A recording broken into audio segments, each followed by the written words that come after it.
came out to see this tree that was causing so much discussion over lunch. Discussion because the 50-foot spruce adding holiday cheer to Elm Street didn't come from the Great North Woods. I was here when they were putting it up. It certainly wasn't donated. It's terrible. That's like robbing from the dead. But it came from Manchester's own Pine Grove Cemetery, where all that's left now is a stump.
What does Christmas mean to me? What does Christmas mean to me? What does Christmas mean to me?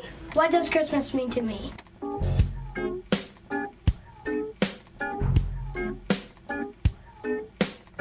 Christmas means about like God got born and that he comes alive and his birthday. It's like that.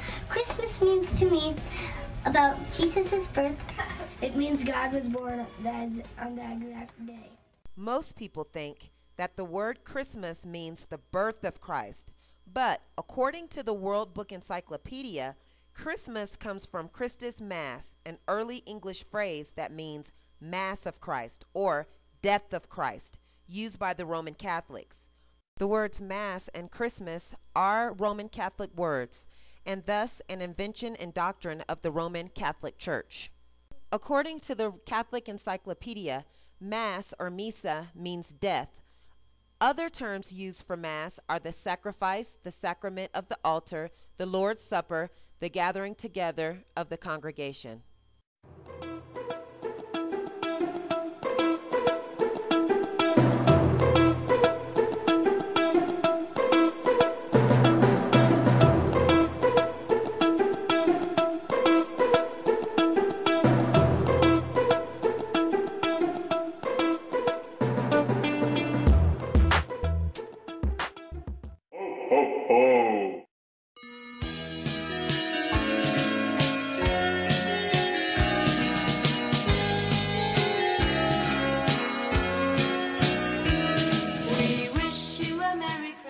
Yes, Christmas is a tradition of men, but people like their traditions. It is a time of festivities, sparkling lights, the receiving of gifts, pretty music, a time to decorate the home, and everyone greeting each other with the famous line, "Merry Christmas." A true follower of Most High and the Messiah would want to examine everything they say and what is said to them during the Christmas season.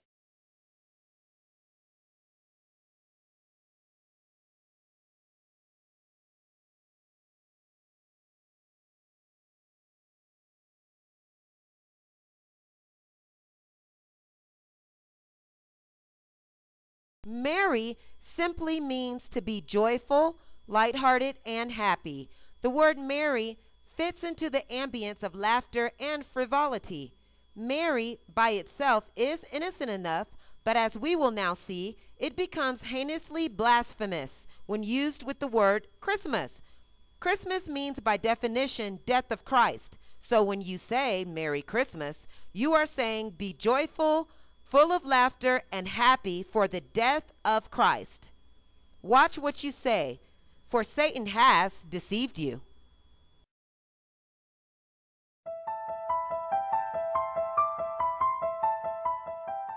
Many celebrating and observing the birth of the Messiah on December 25th is a false birth date of the Messiah, or on the Epiphany feast day. The Eastern Greek Orthodox churches celebrate the Messiah's birth on January 6th is also false.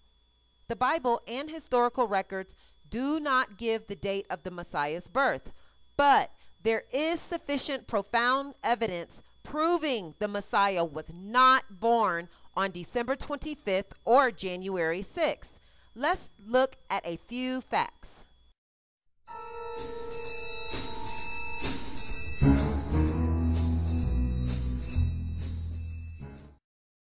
Chapter 2.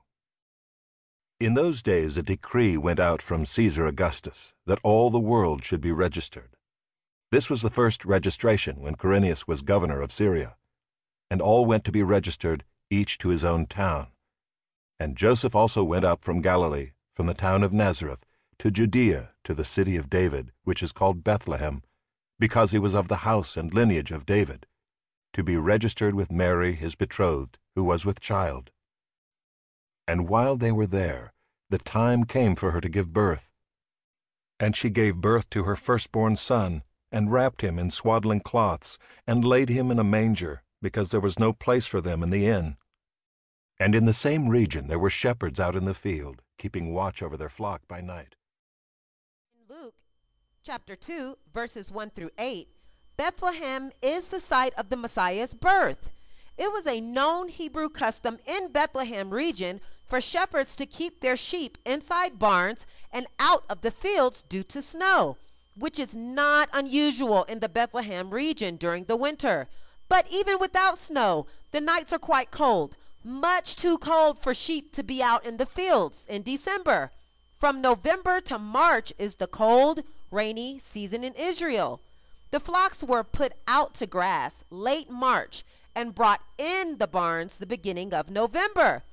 So the Messiah's birth event must have occurred during the warmer, drier months and not in December. According to records, the climate of Israel has not changed in the last 2,000 years. Modern meteorological observations can be taken as a basis. The Talmud even states, at Christmas time, Bethlehem is in the grip of frost, and the promised land, no cattle would have been in the fields in that temperature. Most historians admit Christmas is not even the birth date of Christ. Fact number 2, another consideration is that the Roman government would be unlikely to irritate the population by requiring the people to travel to register for the census during the difficult, even treacherous winter weather. Mary was with child, and the Most High, nor any prudent husband, knowing the child was the Messiah, would allow a pregnant Mary to travel in such harsh weather conditions.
Winter solstice, the Latin word for sunstand, because the sun's noontime elevation appears to stop its progress either northernly or southerly. Winter solstice occurs as the shortest day and the longest night of the year. Since the winter solstice lasts only a moment in time, other terms are often used for the day, such as midwinter, Yule, or the longest night. Winter solstice occurs exactly when the Earth's axle is tilted 23.5 degrees farthest away from the sun. On this date, all places above a latitude of 66.5 degrees north are now in darkness, while locations below a latitude of 66.5 degrees south receive 24 hours of daylight. The sun is directly overhead on the Tropic of Capricorn in the southern hemisphere during the December winter solstice. Those living or traveling south from the Antarctic Circle towards the South Pole will see the midnight sun during this time of the year. The December solstice in the Gregorian calendar occurs between December 20th through December 23rd. December 20th and December 23rd solstices occur less frequently than December 22nd or December 22nd solstices. In ancient times, the winter solstice occurred around or on December 25th. In modern times, it occurs between December 20th through the 23rd.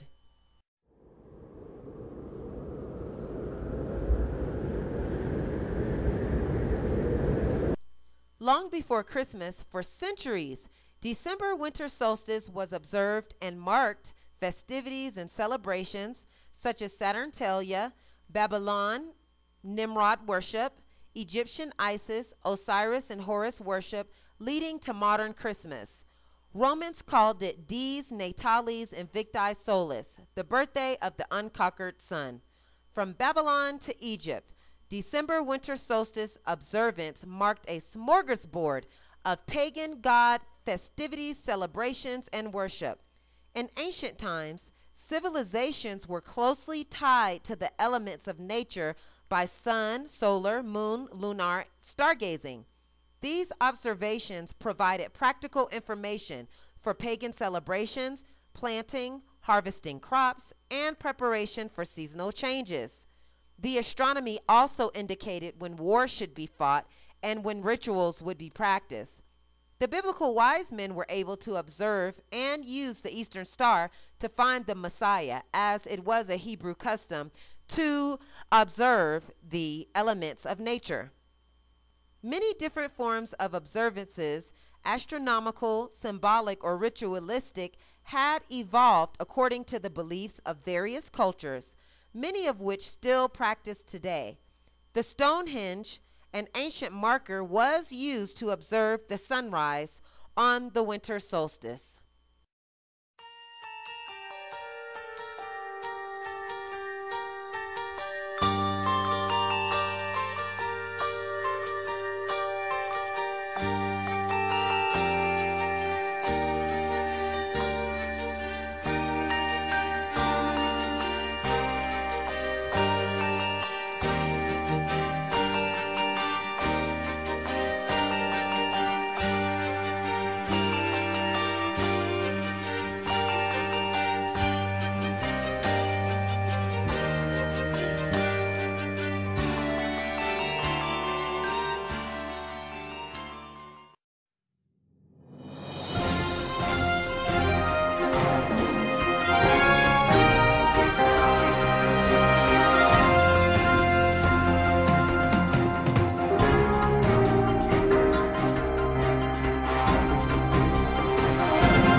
It is one of the most mysterious places on Earth. An entire sovereign nation surrounded by a single city. The Vatican. For centuries, it has influenced world events, perhaps more than any other country on Earth. How could the world's smallest country wield such power? Secrets. The secrets it holds behind these very walls. It's a secret place for many reasons, and one is that gets up to things it doesn't want people to know about.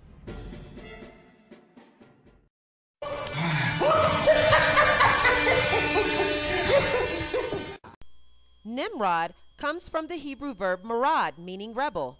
Often attributed to Nimrod, the Tower of Babel, Nimrod is representative of a system that is epitomized in rebellion against the Creator, the Most High.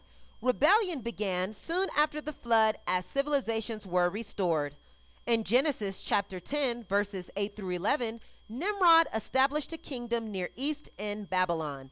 Nimrod was seen and worshipped as a popular leader and hero by the people in Babylon.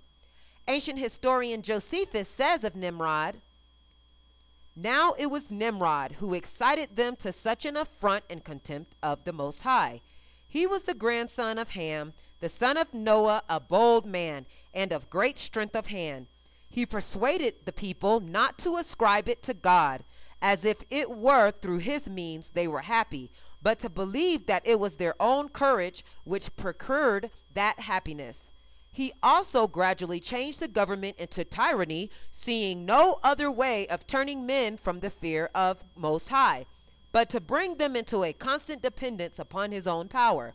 He also said he would be revenged on Most High if he should have a mind to drown the world again, for that he would build a tower too high for the waters to be able to reach, and that he would avenge himself on Most High for destroying their forefathers." What Josephus says here is precisely what is found in the Gilgamesh epics. Gilgamesh set up tyranny. He opposed the Most High and did his utmost to get people to forsake him, just as Nimrod, who is thought to be Gilgamesh. Nimrod, the Lord of Christmas. Nimrod started the great organized worldly apostasy from Most High that has dominated this world until now. The Bible does not identify Nimrod's mother or his date of birth, but Egyptian and Babylonian antiquities identify his mother as Semiramis, and his birthday celebrated on December 25th. Nimrod married his own mother, which out of the relationship came the mother-son pagan deity worship. After Nimrod's death, his so-called mother-wife Semiramis propagated the evil doctrine of the survival of Nimrod as a spirit being. His wife mother Semiramis, who had risen to greatness on his account, was not going to disappear into obscurity because of his death. Instead, she pronounced him to be a god, so that she herself became a goddess. She produced another son and proclaimed him to be the resurrected Nimrod. This was not difficult. Because she was so promiscuous, she produced many children whose father could not be identified. She proclaimed that she had gone down to the world of the dead, rescued Nimrod, and brought him back. Thus began the worship of Semiramis and the child god, and the whole paraphernalia of the Babylonian religious system. The mother-child virgin birth is the staple of Christmas. Semiramis was first included in the pagan trinity as the Holy Spirit or seed of the divine Son in the mother's womb. Later, however, the son's father Nimrod position as a god figure was diminished, and the center of worship became the image of the mother with the God incarnate Son in her arms. The worship of mother and child quickly spread throughout the known world. Ancient Germans worshipped the Virgin Hertha with child in arms. The Egyptian mother was Isis with infant Horus. In India, the mother Devaki bore the child Krishna. And it goes on throughout the world, the mother-child images. The image of the mother with child in her arms became so firmly entrenched in the pagan mind that the miraculous conception was quickly adopted by the Roman Catholic Church after Christianity arrived. For Christians, it became the Virgin Mary and the God incarnate Son Jesus, which is false.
winter solstice became the birthday celebration of the sun, reincarnated into several gods: Mithra, Semiramis and Nimrod, Tammuz, Dionysus, Bacchus, Isis, Osiris, Horus, Adonis, Thor, Frey, Attis, Santa Claus or Saint Nick, and so on.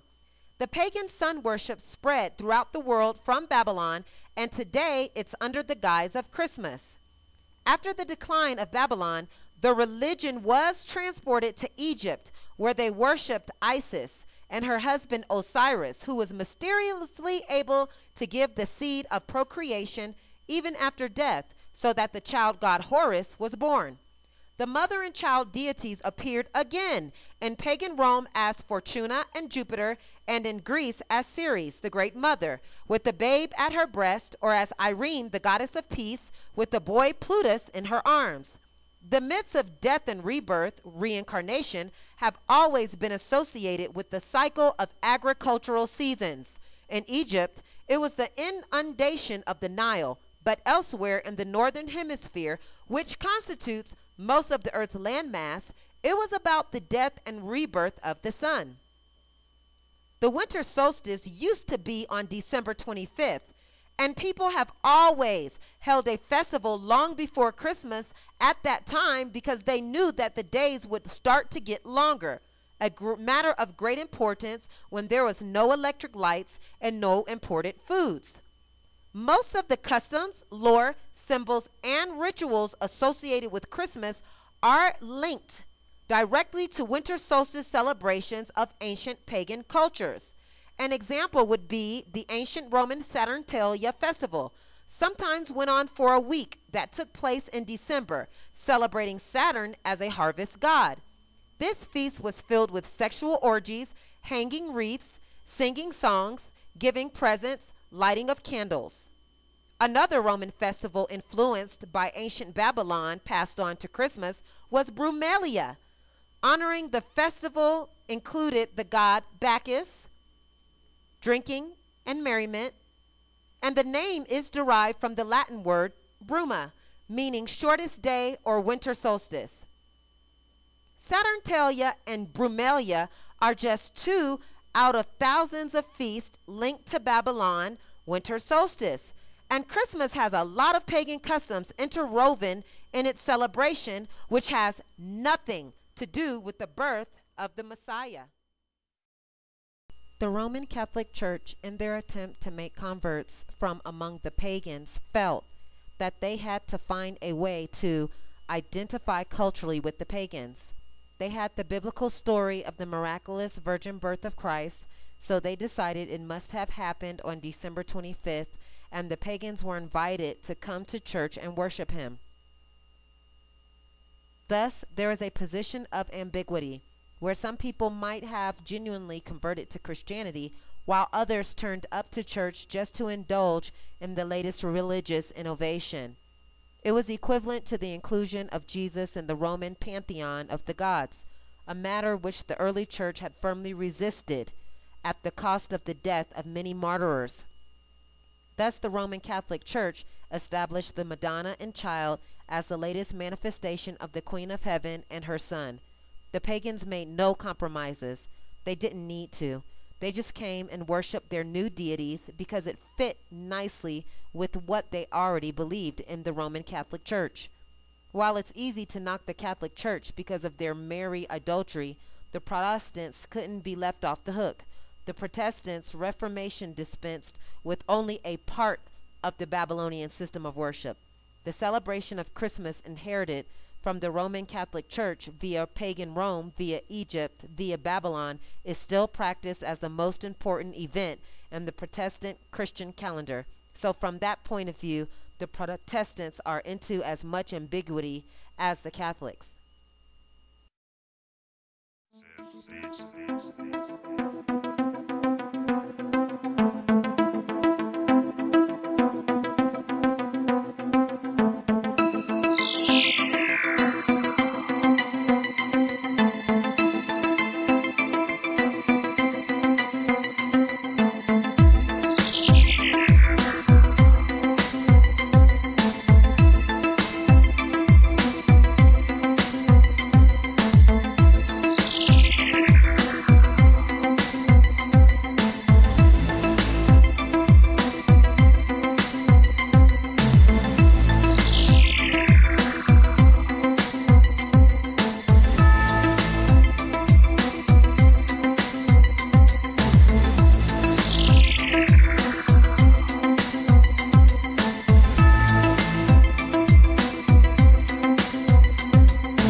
Throughout history, Santa Claus has taken different forms of Nimrod, the Lord of Christmas born on December 25th. Semiramis, his mother wife, propagated the evil doctrine of the survival of Nimrod as a spirit being. She claimed a full-grown evergreen tree sprang overnight from a dead tree stump, which symbolized the springing forth unto new life of the dead Nimrod. This is the real origin of the Christmas tree. Don't you think it's strange to have a dead Christmas tree in your home? You're resurrecting the spirit of Nimrod in your home with the Christmas tree. When the Romans adopted Christianity and declared it to be the religion of the entire empire, the new political state religion was given the name Catholic, which means universal. Indeed, it was a universal religion because it adopted all the pagan beliefs of the empire and mixed it with a faint hint of Christ. Rome conquered a large part of Europe and adopted all the pagan aspects of their religions as well. Since the pagan sun gods all shared a common birth date, then it was easy for Catholicism to create a holiday that was mutually acceptable to all her subjects. So we find in the December holiday all the pagan trappings of Europe, including Santa and Krampus, who represented the devil of the pagans. In Europe, the tradition goes Sinterklaas, or Santa Claus, arrives in a steamboat with his helper slave, Zwart Piet, Black Pete, having traveled from Madrid, Spain to visit the children and give them goodies. He travels from Spain because that's where the saint relics were buried. He comes by boat because he's the patron saint of sailors, and Black Pete is his helper, as at one point Spain was occupied by the Black Moors. Zwart Piet is interesting. He didn't build toys or was always friendly. He has a dark history. This is where the term naughty or nice derived from. Black Pete used to hold a switch on his hand. His character was depicted as evil, in some instances, the devil himself. And when Santa came to your house and asked your parents if you were bad and the answer was yes, you would get a whipping. In time, both characters adapted to a softer act. The characters of Christmas always represented good and evil. The Santa-type god was fat and jovial and had aspects of goodness such as giving presents and being jolly. The Santa sun god's companion, however, represents the evil aspects of the devil and always dressed accordingly. He's the dark horned creature with a bad temper and a long tongue, cloven hoofs, pitchfork, and long, thin tail. Krampus accompanied Santa or Saint Nick on his December holiday tour. Krampus gave those punishment instead of gifts. He always carried a stick or whip to beat the bad and naughty children. He also carried a sack or pail to carry some of the children away. He had been really bad throughout the year. When Christmas came to America, it was first rejected as a heathen and devilish custom. It had to be cleaned up before the Americans would accept Christmas. So the Krampus was dropped, and Santa took over the entire holiday. But even with the devil worship being hidden, the Americans forgot to recognize Christmas for what it really is. And so the deception continues. So Santa represented the sun gods and Krampus represented the devil. There is a famous letter written by Pope Gregory to the Catholic Church, giving them permission to celebrate this December holiday, even though it involved devil worship. The Evolution of Christmas, published in 1909, states, Pope Gregory advised St. Augustine to allow his converts certain festivals, as formerly they had done this in honor of the devil. Therefore, St. Augustine permitted their usual December celebration under the new name. From these early pagan ceremonies are derived many of the English holiday customs that have survived to our day. Santa Claus and Sun God Worship. J.C. Cooper's Illustrated Encyclopedia of Traditional Symbols, page 112. The nimbus, radiant light or halo around many of the ancient gods and goddesses, originated in sun worship. Nimbus, the sun in the heavens, is a cosmic example for the floods of sunlight, which it pours forth are the vital aura nimbus, or glory surrounding the solar heart. The adoption of the nimbus surrounding the heads or entire bodies of the Christian saints was a clear case of borrowing from the Orient, because from time immemorial the nimbus has been used there to signify spiritual ecstasy, as amplified in large numbers of Buddhist images. Encyclopedic Theosophical Glossary. Sun Worship by Wayne Blank. Since the most ancient times, the sun has been a favorite god or god symbol of pagan people all around the world. The Babylonians, Persians, Egyptians, Greeks, and Romans all had their sun gods. The native peoples of North and South America widely practiced sun worship, as did their Asian ancestors. Sun worship was also widely practiced by the people of the Middle East, and even the Israelites were sometimes corrupted by it. The Europeans, too, were deeply involved in sun worship, and many of their sun god festivals were carried over when they professed conversion to Christianity. These can still be seen today in the Easter bonfire and sunrise services and the Christmas burning of the Yule log. The nimbus, radiant light or halo around many of the ancient gods and goddesses, originated in sun worship. J.C. Cooper's Illustrated Encyclopedia of Traditional Symbols, page 112. Halos are pictured as a luminous ring or a disk of light that surrounds an object. Webster's dictionary describes a halo as the aura of glory, veneration, or sentiment surrounding an idealized person or thing. But it was the ancient pagans that originated this practice of using halos or sun disk to signify the divinity of the sun god. Many of our customs and much of the icons of our world's religions were adopted from paganism, and sun worship is what spawned the use of these sun discs in pictures and graven images. A study by Timothy Youngblood, Sun Worship in Christianity.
We think of Christmas, of course, as the commemoration of Jesus' birth, which it is in part.